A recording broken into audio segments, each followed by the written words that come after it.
स्वागत है बच्चों आपका इकोनॉमिक्स बाय सागरिका के चैनल पे। लास्ट वीडियो में हम लोगों ने बात कर ली थी कि माइक्रो और मैक्रो इकोनॉमिक्स का क्या अंतर होता है।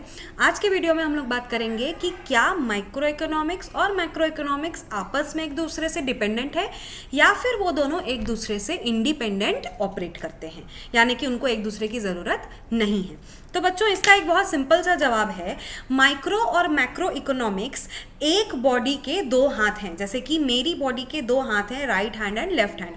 अगर मैं इस हाथ को अलग करूं तो भी नहीं चलेगा और मैं इस हाथ को अलग करूं तो भी नहीं चलेगा, राइट। तो माइक्रो इकोनॉमिक्स और मैक्रो इकोनॉमिक्स दोनों आपस में क्या होते हैं, इंटरडिपेंडेंट होते हैं। ये देखिए क्या लिखा हुआ है यहाँ पे, economics is a single subject. जैसे कि हमारी बॉडी एक सिंगल बॉडी होती है, वैसे ही economics is a single subject and therefore its analysis, यानी कि उसको डीपली स्टडी करना, स्प्लिट नहीं किया जा सकता टू वाटर टाइट कंपार्टमेंट्स में। अब ये वाटर टाइट कंपार्टमेंट्स किस तरीके से लिखा है, वाटर टाइट कंपार्टमेंट मतलब इतना दो तरफ पानी बह रहा है और वो इतना टाइटली कंपार्टेड है, इतना टाइटली कवर्ड है कि एक तरफ का पानी दूसरी तरफ बिल्कुल नहीं जा सकता और दूसरी तरफ का पानी पहली तरफ बिल्कुल नहीं आ सकता, ठीक है। तो इस तरीके से ये दोनों रिलेटेड नहीं है, ये दोनों ऐसे हैं कि भाई इधर का पानी इधर भी आ सकता है, इधर का पानी इधर भी आ सकता है और यहीं के पानी की वजह से इधर का पानी और यहीं के पानी की वजह से इधर का पानी है, यानी कि वो दोनों आपस में इंटरकनेक्टेड है। तो इकोनॉमिक्स एक सिंगल सब्जेक्ट है और उसकी जो स्टडी है वो हम दो अलग अलग टाइट वाटर कंपार्टमेंट्स में नहीं बांट सकते।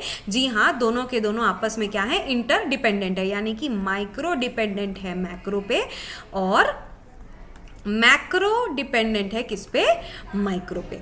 ठीक है बच्चा लोग, अब कैसे मैम, इसको थोड़ा सा और डिटेल में पढ़ते हैं अपन। See micro economics depends on macro economics. अभी देखते हैं कि माइक्रो जो है वो मैक्रो पे कैसे डिपेंडेंट है। देखिए अपन ने डिफरेंशिएशन में पढ़ा कि लॉ ऑफ डिमांड जो है वो किस पे कवर होता है, माइक्रो इकोनॉमिक्स में कवर होता है।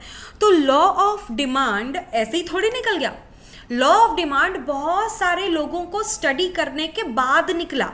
तो लॉ ऑफ डिमांड जो कि एक माइक्रो इकोनॉमिक्स का सब्जेक्ट है, वो भी हम लोगों ने ग्रुप ऑफ पीपल यानी कि एग्रीगेट ऑफ पीपल के बिहेवियर को स्टडी करके निकाला कि भाई जब प्राइस ऊपर जाती है तो बहुत सारे लोगों के डिमांड पे क्या असर पड़ता है और प्राइस नीचे जाता है तो बहुत सारे लोगों के डिमांड पे क्या असर पड़ता है। इसी से हमने लॉ ऑफ डिमांड निकाला है, यानी कि इसी से ही हमको पता चला, यानी कि macro economics group of people की मदद से ही हमको माइक्रो इकोनॉमिक्स का एक टॉपिक पता चला, that is law of demand. एक और एग्जांपल देखते हैं, प्राइस ऑफ अ कमोडिटी। अब एक सामान का प्राइस कितना रखना है ये आप मनमर्जी थोड़ी रख सकते हो, राइट।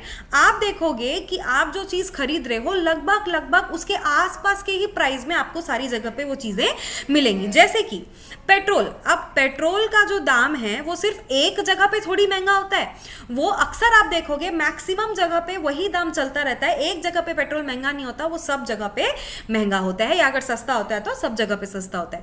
तो जब एक कमोडिटी की जो प्राइस है वो हमेशा जनरली जो प्राइस चल रहा है सब जगह उससे बहुत ज्यादा इन्फ्लुएंस्ड रहती है। तो यहां पे भी पता चल गया प्राइस ऑफ कमोडिटी भी एक माइक्रो इकोनॉमिक्स का टॉपिक है, जो कि जनरल प्राइस लेवल जो कि एक मैक्रो इकोनॉमिक्स का टॉपिक है से इन्फ्लुएंस्ड है, ठीक है। तो यहां पे हमको पता चल गया कि माइक्रो जो है वो मैक्रो पे कैसे डिपेंडेंट है। अब देख लेते हैं कि मैक्रो जो है वो माइक्रो पे कैसे डिपेंडेंट है। देखिए नेशनल इनकम किसका टॉपिक है, ये है मैक्रो इकोनॉमिक्स का टॉपिक।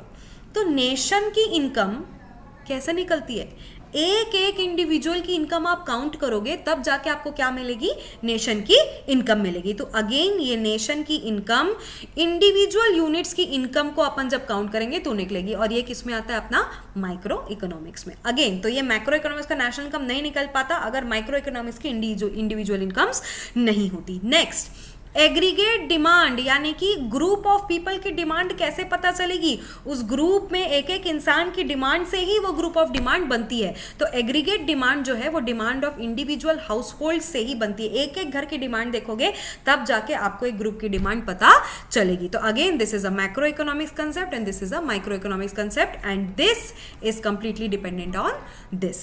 तो अपन ने आज की वीडियो में ये सीखा कि जी हाँ, माइक्रो और मैक्रो इकोनॉमिक्स दोनों आपस में डिपेंडेंट है, दोनों वाटर टाइट कंपार्टमेंट्स में अलग अलग नहीं है बल्कि एक नदी की तरह साथ में बहते हैं, आपस में इंटरडिपेंडेंट होके, अगर एक नहीं तो दूसरा भी नहीं, so they are both interdependent on each other. That will be all for today, thank you so much.